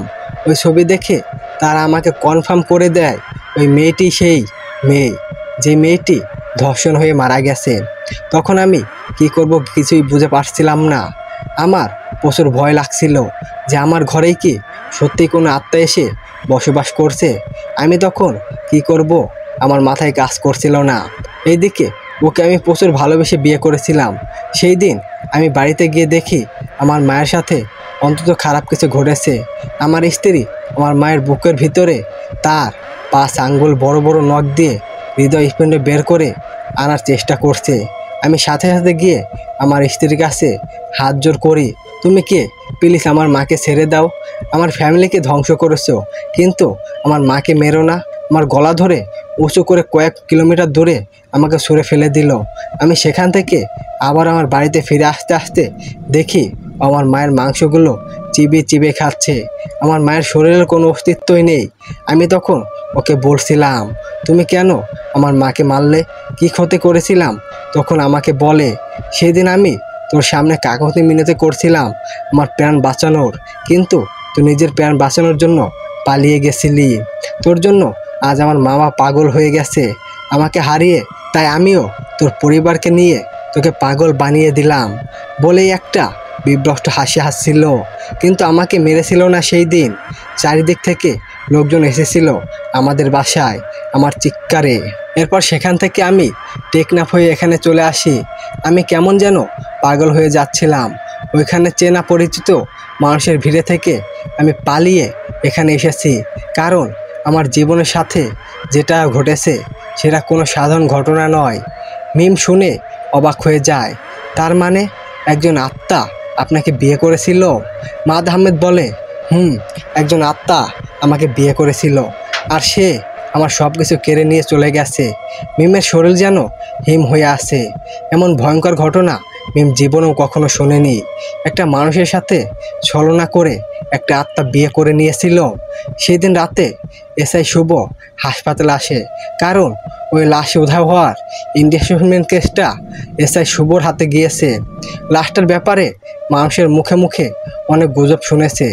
শুভ তাই তিনি এই ব্যাপারটা শিওর নিয়ে জানতে চায়। হাসপাতালে এসে এক জায়গায় বসে কথা বলতে দেখে মিম আর মাহাতকে। তখন ওনাদের কাছে লাশটার ব্যাপারে জানতে চায়। তখন মিম বলে, স্যার আপনি ডাক্তার নন্দিতার কাছে যান, উনি লাশটার ব্যাপারে সঠিক নিউজ দিতে পারবেন। এসআই শুভ ডাক্তার নন্দিতার রুমে যান। এসআই শুভ যখন ওই লাশটার ব্যাপারে জানতে চান, তখন ডাক্তার নন্দিতা সমস্ত ঘটনা খুলে বলেন। একজন পুলিশ হয়েও যেন প্রচুর ভয় পেয়ে যান এমন অদ্ভুত ঘটনা শুনে। এসআই শুভ ডাক্তার নন্দিতার মুখের দিকে হা করে তাকিয়ে থাকে। ডাক্তার নন্দিতা বলেন, হ্যালো অফিসার, কি দেখছেন? দেখছি না। কি ভাবছেন? আপনি ডাক্তার নাকি আত্মা? মজা করছেন? না। তাহলে আপনি আত্মা হলে মন্দ হতো না। অনেক দিন শখ একটা আত্মা বিয়ে করব, আর তাকে অবশ্যই ডাক্তার হতে হবে। দেখা গেল সত্যি আমি আত্মা। ডাক্তার ম্যাডাম, আপনাকে মাঝে মাঝে বিরক্ত করব এই কেসের ব্যাপারে। পাশে একটি খুন হয়েছে বেলাল নামে একটা ছেলের, কিন্তু তার বন্ধু আসিফ দায়ী করছে এটা কোনো আত্মার কাজ। কাব্যর বাসায় এখন তার বন্ধুরা সবাই আছে, সানি, আরিফ, তনয়, নাইম, সবাই। শুধু মিসিং বেলাল। বেলালের মৃত্যু অনেক দিন কেটে গেছে, অনেকটা স্বাভাবিক এখন সবাই। বন্ধুরা সবাই এখন আবার আড্ডায় মেতে উঠেছে। সেই দিন রাতে সবাই কাব্যর কাছে বায়না ধরে তারা ভাবির হাতে বিরিয়ানি খাবে। টুকটাক বৃষ্টি পড়ছে বাইরে। সন্ধ্যার পর যেন চারিদিক আরও অন্ধকার ঘনিয়ে আসছে। অন্ধকার মেঘে চারিদিক থেকে ঘনিয়ে আসছে। লোডশেডিংও হয়ে গেছে। অন্ধকারের মাত্রা আরও বেশি বেড়ে গেছে। বাসায় মাত্র একটাই মোমবাতি রাখা আছে। সবাই মোবাইলে টর্চ জ্বালিয়ে কাজ চালাচ্ছে। রান্নাঘরে রান্না করছে ফজু। সানি আর নাইম নজর ফজুর দিকে, বন্ধুর স্ত্রী, তবু কোন নজর দিয়ে ছেড়ে দিচ্ছেন না সানি আর নাইম। আরিফ স্বাভাবিকভাবেই ভদ্র ছেলে, শুধু বন্ধুদের পাল্লাই পড়ে খারাপ কাজে লিপ্ত হয়েছে। সানি ধীরে ধীরে গিয়ে ফজুর কোমরে হাত দেয়, কিন্তু ফজু সানিকে কোনো বাধাই দেয় না। কিছুক্ষণের মাঝে সানি ফজুর গায়ে একটা চুমু দিয়ে দেয়। ফজু সানি দিকে তাকিয়ে মায়াবীভাবে হাসছে। সানি ফজুকে বলে, অপরূপ সুন্দর তুমি। কাব্য এই ফুলটাকে কিভাবে খুঁজে এনেছে? এই ফুলটা আমারও চাই। কথাটা শেষ করতে করতে রান্নাঘরের দরজা থেকে কেউ বলে ওঠে, কি ব্যাপার দেপরজি, রান্নাঘরে চুপে চুপে কি করা হচ্ছে? সানি তাকিয়ে দেখে দরজায় ফজু দাঁড়িয়ে। আবার এইদিকে তার সামনে দাঁড়িয়ে আছে ফজু, সমস্ত শরীর হিম হয়ে আছে। তার সামনে ফজু দাঁড়িয়ে আছে, আবার রান্নাঘরের দরজায়ও ওপাশে দাঁড়িয়ে আছে একজন মানুষ। কিভাবে দুই জায়গায় দাঁড়িয়ে আছে? দুজনে হাসছে বিভ্রস্যভাবে সানির দিকে তাকিয়ে একই সাথে। সানি বুঝতে পারছে না তার সাথে কি ঘটছে। এটা কি প্যারানর্মাল কোনো ঘটনা, নাকি সে ভুল কিছু দেখেছে, নাকি এটা নেতান্তি তার চোখের ভুল? সানি কিছু সময় কনফিউশনে থাকার পর তার সামনে দাঁড়িয়ে থাকা ফজুর গায়ে হাত দেওয়ার সাথে সাথে ফজু হাওয়ার সাথে উড়িয়ে যায়। সেটা দেখে প্রচণ্ড ভয় পেয়ে যায় সানি। তার চোখের সামনে এমন অদ্ভুত ঘটনা ঘটতে দেখে সে জ্ঞান হারিয়ে ফ্লোরে পড়ে অবস্থায় যায়। সাথে সাথে দরজায় থেকে এগিয়ে আসে ফজু। সেটা দেখে সানি আরও বেশি ভয় পেয়ে যায়। সানি বুঝতে পারছে ফজুর মাঝে খারাপ কিছু আছে। সানি প্রচুর জোরে একটা চিৎকার দেয়। ওর চিৎকার শুনে আরিফ, কাব্য, নাইম, তনয় সবাই এগিয়ে আসে। কাব্য জিজ্ঞাসা করে, ফজু সানি এভাবে কিভাবে পড়ে গেল? ফজু বলে, আমি জানি না, এখানে এসে দেখি উনি এভাবে পড়ে আছে। নিজের বন্ধুকে দেখে সানি মনে কিছুটা বল ফিরে আসে। কিছু সময় পর সানি স্বাভাবিক হয়ে যায়। সবাইকে জিজ্ঞাসা করে কি হয়েছিল, কিন্তু সানি কিভাবে খুলে বলবে ঘটনা? কেউ বিশ্বাস করবে না, কারণ এই ধরনের ঘটনার কথা বললে সবাই হাসাহাসি করবে, তাই বিষয়টি এড়িয়ে যায়। ফজু নিজের হাতে বিরিয়ানি রান্না করেছে। বিরিয়ানি খাওয়ার সময় সানি দেখতে পায় মানুষের হাত পায়ের নখ মাংসের সাথে রয়েছে। সানি তাকিয়ে দেখে ওর চারপাশে ওর বন্ধুরা সবাই খুব আরামে খাচ্ছে। সানি বুঝতে পারছে ওরা সবাই মানুষের মাংস দিয়ে বিরিয়ানি খাচ্ছে, কারণ হাতের পায়ের নখ সানির প্লেটে আছে। সানি সবাইকে নিষেধ করে, তোরা খাস না, এটা মানুষের মাংস মেশানো আছে। তনয় হেসে উড়িয়ে দেয়, শালা ভীত, সারা জীবন ভীতুই থেকে গেলি। তখন সেন্সলেস হয়ে কি মাথায় গেছে, মানুষের মাংস কোথায় পেলি? সানি বলে, বিশ্বাস না হলে আমার প্লেটে তাকিয়ে দেখ, মানুষের হাত পায়ের নখ। ওরা সবাই তাকিয়ে দেখে, কিছুই নেই। কাব্য বলে, ওই আমার বউকে পেতনি যে মানুষের মাংস দিয়ে বিরিয়ানি রান্না করে খাওয়াবে। সাথে সাথে ফজু বলে ওঠে, কাল আবার বললো না ওরা আমার মাংস খেতে চেয়েছিল তোমার বউয়ের, উঠে আমার মাংস খেতে চেয়েছিল তোর বউ। সবাই হেসে গড়াগড়ি দেয় ফজুর কথা শুনে। সানি অবাক হয়ে যায়, কেন দেখতে পারছে না কেউ। সানি খাবার না খেয়ে উঠে যায়। ওরা সবাই খাওয়ার পর এক রুমে সবাই শুয়ে থাকে। বৃষ্টি হলে এমনিতেই সবাই ঘুম পায়, বেশি সবাই প্রচুর ঘুমে মগ্ন হয়। হঠাৎ করেই সানির ঘুম ভেঙে যায়। ঘুম ভেঙে যাওয়ার পর দরজা খুলে বাইরে বেরিয়ে এসে সানি দেখতে পায় সাদা শাড়ি পরে যাচ্ছে তার সামনে দিয়ে কেউ। তার শাড়ির আঁচল দিয়ে গড়িয়ে যাচ্ছে, আঁচল মাটি দিয়ে টানতে টানতে যাচ্ছে, খোলা চুলে হেঁটে যাচ্ছে, কিন্তু অদ্ভুতভাবে তার মাথাটা পিছনের দিকে দেওয়া। একটা মহিলা এমন ভয়ঙ্কর রূপ দেখে সানি প্রচুর ভয় পেয়ে যায়।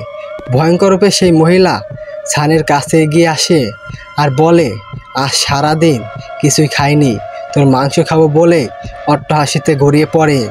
সেই দিন রাত থেকে খুব অস্বাভাবিক আচরণ করছে সানি। পরের দিন ঘরের কোনায় চুপটি মেরে বসে আছে সানি। সানির অবস্থা খুব খারাপ। সে শুধু বলছে ও মেরে ফেলবে, সবাইকে মেরে ফেলবে। বাধ্য হয়ে পরের দিন সানিকে নিয়ে হাসপাতালে যায় কাব্য। কাব্য জানে না এই হাসপাতালে সেই লাশ নিয়ে ঘটে যাওয়া এত ঘটনা।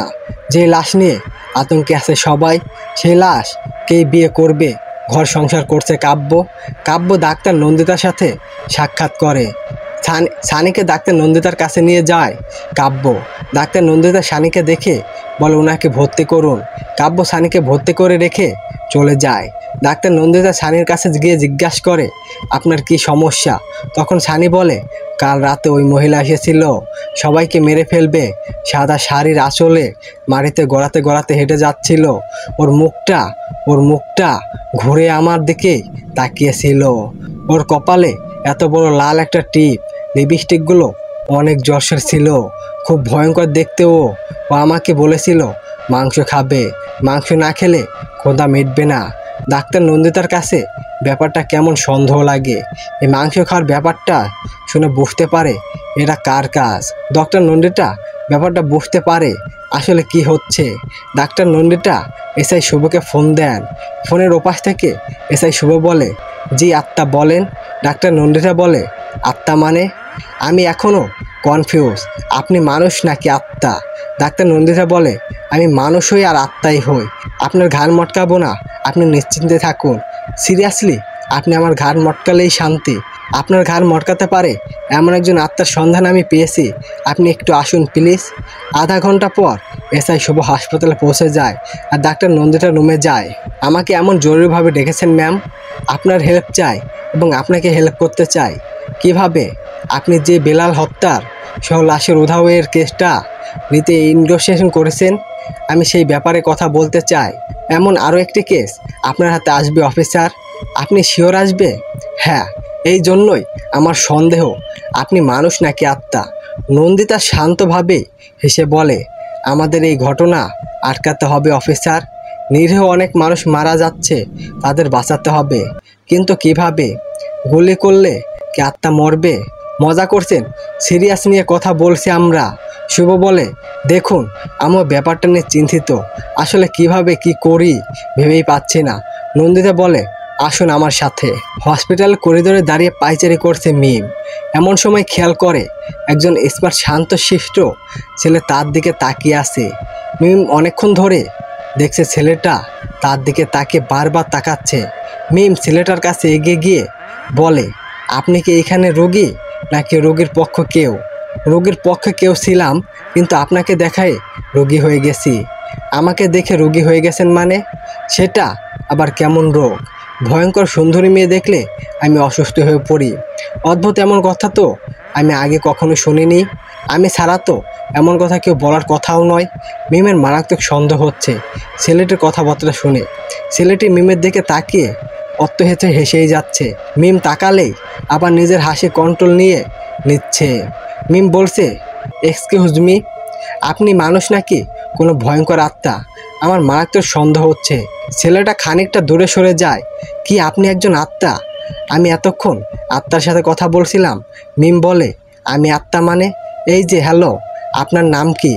আমার নাম আরিফ। আপনাকে এমন অস্বাভাবিক লাগছে কেন? আরিফ বলে, আপনি কি সত্যি আত্মা? মিম বলে, আরে না, আমি মিম, এই হাসপাতালের নার্স। মিম দেখে আরিফ ঘামছে খুব। আপনাকে এমন নার্ভাস লাগছে কেন? আসলে আমি ইদানিং সুন্দর মেয়ে দেখলেই ভয় পাই। কেন? একদিন এক সুন্দরী মেয়ের ভয়ঙ্কর রূপ দেখছিলাম। সে আমার বন্ধুকে মেরে ফেলছিল। আর সেই দিনই একটা আত্মা এখন আমার বন্ধু সানির উপর নজর দিয়েছে। সে মিম বলে, মানে? আরিফ বলে, আপনি বুঝবেন না। আমাকে আমার বন্ধু কোথায় আছে দেখিয়ে দিন প্লিজ। মিম আরিফকে নিয়ে সানির কেবিনে যায়।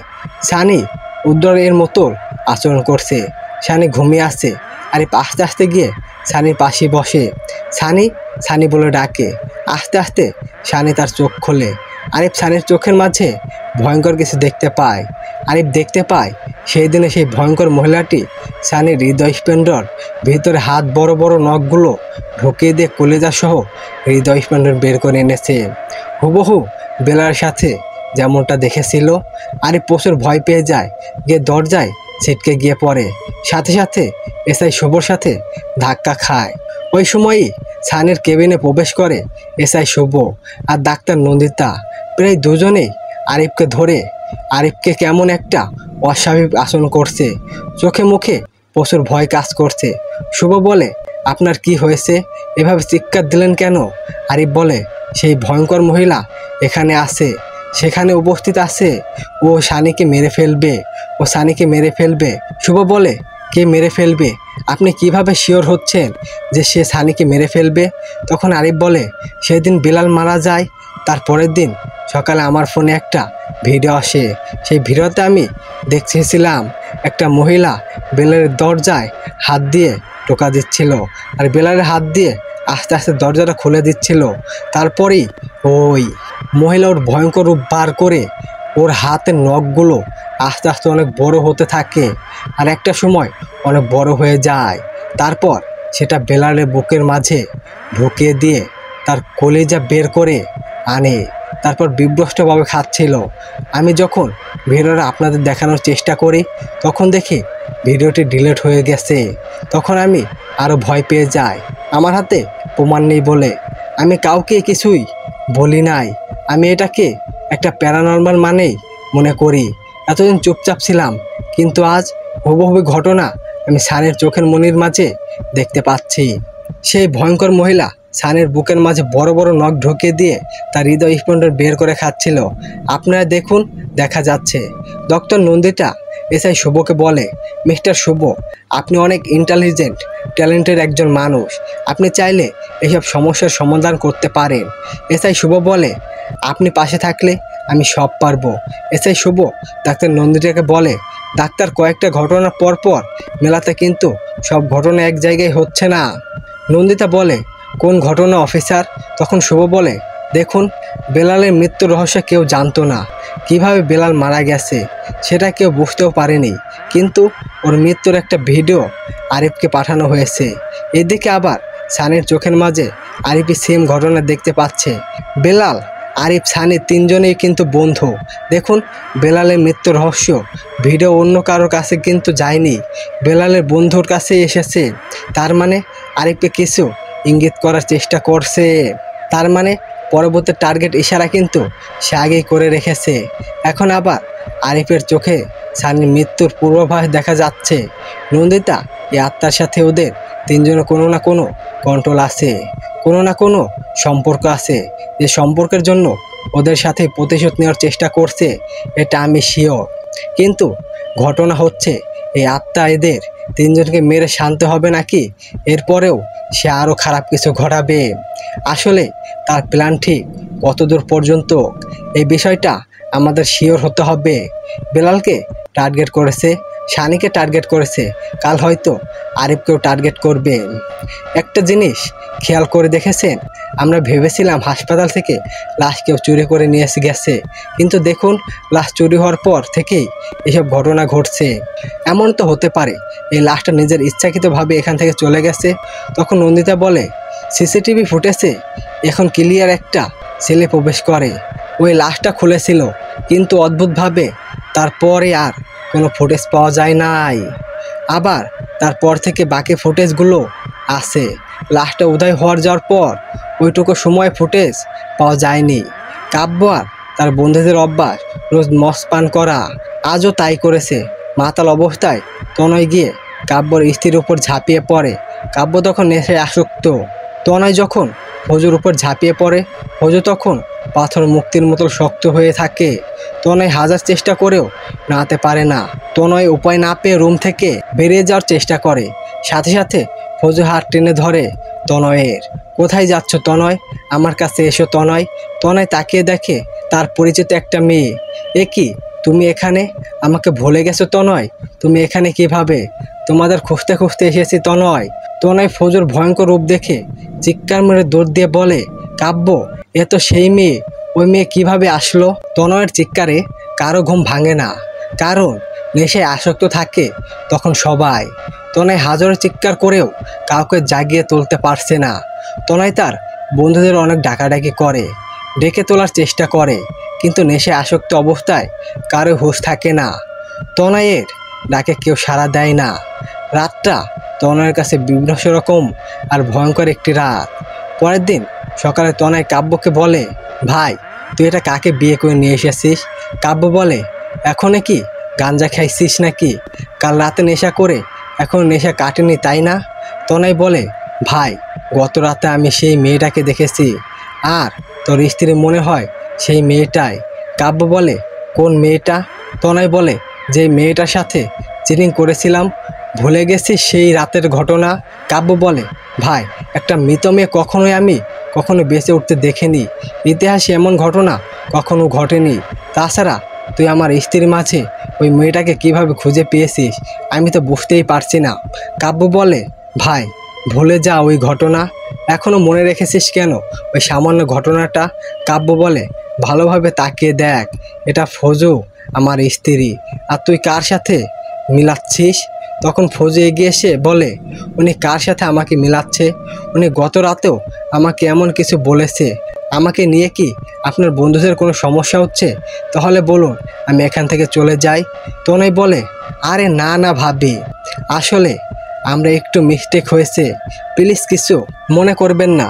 কিছু মিস্টেক গত রাতেও করেছেন, আপনার বন্ধুকে কিন্তু এখনও বলিনি, প্লিজ ভাবি বললেন না, আমি দুঃখিত। তনয় খুব আশ্চর্য হয়ে যায়, এটা কিভাবে পসিবল?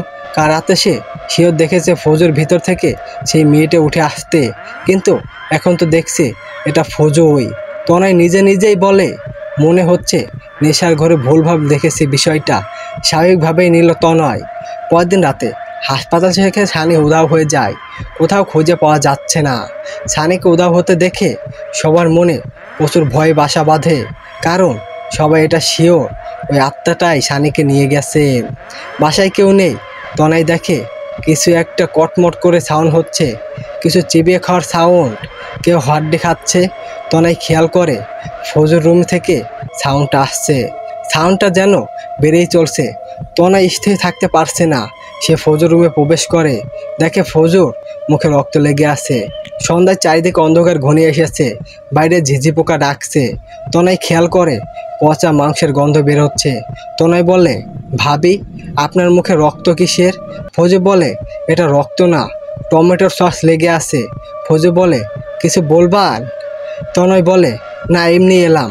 কাল বন্ধুকে কোনো মেয়ের কথা বলেছিলেন? তনয় বলে, না ভাবি, ও কিছু না। ফজু বলে, বড্ড পিপাসা পেয়েছে, খাটের নিচ থেকে পানির পটটা দিন তো। তনয় খাটের নিচে উকি দিয়ে দেখতে পায় সানির কাটা মাথা খাটের নিচে, বোতল ভর্তি রক্ত। তনয়ের বুঝতে বাকি থাকে না যে ফজুই সানিকে এত সময় ধরে খাচ্ছিল। অন্ধকার বাড়িতে কেউ নেই। তনয় বলে, ভাবি আমি এখন যাই। তনয় যাওয়ার সময় বলে, ফজু বলে, কাল কি এর কথা বলেছিলে আপনার বন্ধুকে? তনয় বলে, তুমি? হ্যাঁ আমি। ফজু বিব্রত রাগে চোখে তনয়ের দিকে তাকায়। সাথে সাথে ফজুর হাতের নখগুলো অনেক বড় বড় হয়ে যায়। তনয়ের গলা ধরে উঁচু করে রাখে। তনয়ের গলায় ফজুর হাতে ইয়া বড় ধারালো 5টি নখ ঢুকে যায়। সাথে সাথে ছিদ্র হয়ে রক্ত গড়িয়ে পড়ে। ফজু বলে, আমাকে চিনতে কি খুব অসুবিধা হচ্ছে তো? কি বলে দিবি তোর বন্ধুকে? বল, তোর বন্ধুকে বলে দে আমি সেই। আমি তোদের কাউকে ছাড়বো না। তোদের এমন ভয়ঙ্কর মৃত্যু আমি দেব যেটা দেখে মানুষ শিউরে উঠবে। ফজু তনয়কে নিয়ে খুব জোরে ফেলে দেয়। তনয় ব্যথার যন্ত্রণায় কুকড়াতে ওঠে। ফজু বলে, বন্ধু আরিফকে ফোন কর, ভিডিও কল দিয়ে ফোনটা ধরে রাখ। তোর ভয়ঙ্কর মৃত্যু লাইভে দেখবে সবাই। নিজেরাই ডান হাত দিয়ে বাম হাতের সমস্ত আঙ্গুলগুলো কুচি কুচি করে কাটছে। ফজু যেটা বলছে অটোমেটিক সেটাই হয়ে যাচ্ছে। তনয় নিজের চোখে নিজে তুলে ফেলছে। নিজের সমস্ত শরীর কুচি কুচি করে কেটে ফেলছে। আবির ভিডিও কলে এমন ভয়ঙ্কর দৃশ্য দেখে ছুটে পালাতে পালাতে হাসপাতালে নার্স মিমের কাছে গিয়ে বলে, আমাকে বাঁচান প্লিজ। মিম বলে, এমন কি হয়েছে আপনার, এভাবে ভয় পাচ্ছেন যে? এই আত্মা তনয়কে মেরে ফেলেছে, এবার হয়তো আমাকেও মেরে ফেলবে বলেই সেন্সলেস হয়ে যায় আরিফ। আরিফকে ধরে একটা বেডে নিয়ে স্যালাইন দেওয়া হয়। আরিফ ফোনে একটা ফোন আসে। ফোনটা ডাক্তার মাহাদ আহমেদ রিসিভ করেন। ডাক্তার মাহাদ আহমেদ বলেন, আপনি যার ফোনে ফোন দিয়েছেন উনি হাসপাতালে ভর্তি আছে। আপনার ওনার কেউ হলে কাইন্ডলি আসুন। প্রায় 1 ঘন্টা পর নাইম হাসপাতালে পৌঁছায়। নাইম আরিফের কাছে গিয়ে মাহাদ আহমেদকে দেখে চমকে ওঠে আর খুব জোরে দৌড় দিয়ে পালিয়ে হাসপাতাল থেকে। ডাক্তার মাহাদ নাইমের পিছন পিছন দৌড়াতে থাকে। এই ছেলে, আপনি এইভাবে পালাতে পারেন না। আপনার জন্য আমার জীবনটা ধ্বংস হয়ে গেছে। আপনাকে খুঁজে বের করার জন্য একমাত্র আমি বেঁচে আছি। একজনের কাছে আপনাকে প্রমাণ করতেই হবে আমি নির্দোষ ছিলাম। মাহাদ কিছুতেই নাইমকে ধরতে পারছে না। নাইম পালিয়ে যায়। মিম মাহাদকে বলে, ওনাকে এইভাবে ধরার চেষ্টা করেছিলেন কেন? মাহাদ আহমেদ বলে, হাতে টাইম নেই, এখন এসআই শুভকে একটা কল করুন। আমার জীবনের অনেক বড় সত্যর কাছাকাছি আবার আসতে চলেছি। অনেক দিন ধরে যে মানুষকে খুঁজে চলেছি তাকে আমি এইবার খুঁজে পেয়েছি। তার ফোন নম্বরটাও পেয়ে গেছি। মিম, এসআই শুভকে কল করুন। উনি হাসপাতালে পৌঁছে যান। মাহাদ, মিম, নন্দিতি আর শুভকে বলে, আমার জীবনের ভয়ঙ্কর কিছু সত্য আমি আপনাদের বলবো। এর জন্য যারা দেয় তাদের আমি অনেক দিন ধরে খুঁজছিলাম। আজ আমি সেই রেসদের খুঁজে পেয়েছি। এসআই শুভ বলে, কোন রেপিং? তারপর মাহাদ আহমেদ তার জীবনের ভয়ঙ্কর ওটিরটা খুলে বলে। নন্দিতা আর শুভ যেন ভয়ে আটকে ওঠে। একটা মানুষের জীবনে এত ভয়ঙ্কর কিছু ঘটে গেছে। এসআই শুভ বলে, চলুন ওনার বন্ধুকে গিয়ে প্রশ্ন করি, উনি তো ভর্তি আছেন। শুভ আরিফকে দেখে অবাক হয়ে যায়। মাহাতবাবু, এনার বন্ধু কি সেই লোকটা? মাহাতবাবু বলে, হ্যাঁ স্যার, এনারই বন্ধু। শুভ বলে, তাহলে হয়তো আমরা সব সত্যর কাছাকাছি এসে চলেছি। মাহাতবাবু বলে, মানে? শুভ বলে, দেখুন, এই আরিফের 3 বন্ধু মারা গেছে একটা আত্মার কারণে। আমি শিওর আত্মার সাথে এদের কোনো কানেকশন তো আছেই। আবার আপনার জীবনে ঘটে যাওয়া ঘটনাও এরাও জড়িত। চলুন এদের বাসায় গেলে সব ক্লিয়ার হয়ে যাবে। শুভ, নন্দিতা আর মাহাত আরিফের কাছ থেকে ঠিকানা নিয়ে কাব্যর বাসায় আসে। নাইম তখন কাব্যর বাসায় ছিল, তাই আরিফ কাব্যর বাসার ঠিকানাটাই দিয়ে দেয়। শুভ, নন্দিতা আর মাহাত কাব্যর বাসার কলিং বেল বাজাতেই থাকে। তারপর কেউ একজন দরজা খুলে দেয়, কিন্তু ওরা ঘরে প্রবেশ করে কাউকে দেখতে পায় না। কে দরজা খুলে দেয় সেটাও বুঝতে পারছে না। বাসার ভিতরে প্রবেশ করে দেখে কাব্য নাইমকে ধাওয়ালো দাও দিয়ে কুবিয়ে কুবিয়ে রক্তাক্ত করে ফেলছে। এসআই শুভ বলে, দাঁড়ান দাঁড়ান বলছি, আপনি এইভাবে ওনাকে মারছেন কেন? আমি কিন্তু আইনের লোক, এখন আপনাকে গ্রেপ্তার করতে বাধ্য হব। আপনি কেন এভাবে একটা মানুষকে খুন করছেন? তখনই নাইমের দেহ থেকে মাথাটা আলাদা করে ফেলে। নাইমের দেহটা ছটফট করছে, মাথা তার সিটে অনেক দূরে চলে গেছে, চোখের সামনে একটা মানুষের গলা কেটে ফেলছে। এর দেহটা দেখে নন্দিতা মাথা ঘুরে পড়ে যায়। শুভ সাথে সাথে আরও কয়েকজন পুলিশকে ফোন করে এখানে দ্রুত আসার জন্য। 10 মিনিটের মাঝে কয়েকটা গাড়ি কাব্যর বাসার সামনে হাজির হয়। শুভ নন্দিতাকে কোলে তুলে নিয়ে বেডের উপর নিয়ে সুস্থ করে তোলে। নন্দিতার মাথায় পানি ঢেলে তাকে সুস্থ করে। নন্দিতা কাব্যর দিকে আঙ্গুল দিয়ে ইশারা করে বলে, এই সেই লোকটা, যেই লোক। শুভ নন্দিতাকে এমন নার্ভাস হতে দেখে বলে, সেই লোকটা মানে? তখন নন্দিতা বলে, হসপিটাল থেকে যেদিন লাশ শুরু হয়ে যায় সেই দিন এই লোকটাই মর্গে প্রবেশ করে। তারপর থেকে সিকিউরিটি ফুটেজ খানিকটা ছিল না, কিন্তু ফুটেজে এই লোকটাই ছিল। শুভ তখন কাব্যকে বলে, তুই তাহলে আসল কালপিট, তোর জন্যই এতদিন ধরে মানসিক অশান্তিতে ভুগছি। কাব্য বলে, দেখুন, আমি সেদিন মর্গে ঢুকেছিলাম ঠিকই, কিন্তু আমি কোনো অন্যায় করিনি। আমি একটা মেয়েকে সাহায্য করেছি মাত্র। এসআই শুভ বলে, কিসের সাহায্য করেছিস তুই? আর তুই মানুষটাকে খুন করলি কেন? কাব্য বলে, আমার বন্ধু হয় আমার স্ত্রীকে রেপ করার চেষ্টা করেছিল, তাই আমার মাথা আগুন ধরে গেছে, আমি ওকে খুন করে ফেলেছি। শুভ বলে, কোথায় তোর স্ত্রী? তাকে ডাক।